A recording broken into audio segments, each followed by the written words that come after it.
प्रसिद्ध धनुयात्रा हिरक जयंती पालन होची दीर्घ 18 वर्ष है आप नियोजित अच्छा भगवान सेवार बर्तमान आप कौटी उपस्थित अच्छा से गोपपुर नंदराजा से राजभवन आपणकर तुम परिचयटा दियो केते वर्ष है शृंखला वाद्य तुम कर गोपपुर विवरण प्रदान कर 2000 आगुरी तुम ना कह ना कह मो ना नरहरि दास केते वर्ष है आपण कर मो पिला बेलू मो माँ चलीगला मु 6th क्लास रे पाठ पढ़ुली मो बापा मत सब शिखी मो बापा होती सब गुरु इठिकी आपण वर्तमान गोपपुर को आछंती 75तम धनुयात्रा महोत्सव हम आपण केते वर्ष है शंखवाद्य कर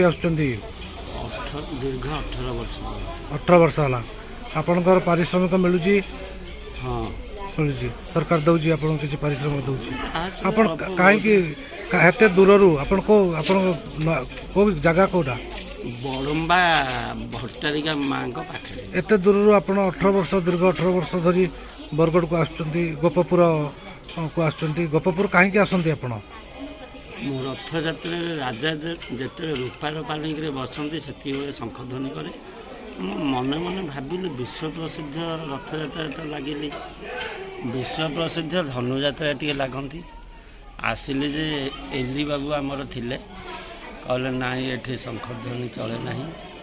हेठू मुझे तही आर वर्ष रथ यात्रा शंखध्वनि कर श्रीमंदिर मत गोटे सर्टिफिकेट लिखिदे से सर्टिफिकेट लेखा देखिबारे एली बाबू किंबा गोपाल बाबू मत स्थान देले कहले ठीक अच्छे तुम विश्व प्रसिद्ध रथ यात्रा लगी माने विश्व प्रसिद्ध धनुयात्रा लाग इठी तुम भूमिका कौन गोपपुर रे मोर भूमिका हूँ या जे मो कथा कहले मो पार्टी लगुच किंतु मो भजन करे खंजणी भजन करे एवं शंखध्वनि 7 प्रकार करे मु भावुँ शंखध्वनि करी करी टिके खन्ना मु हो जाइए। अच्छा आप शंखध्वनि टे करूँ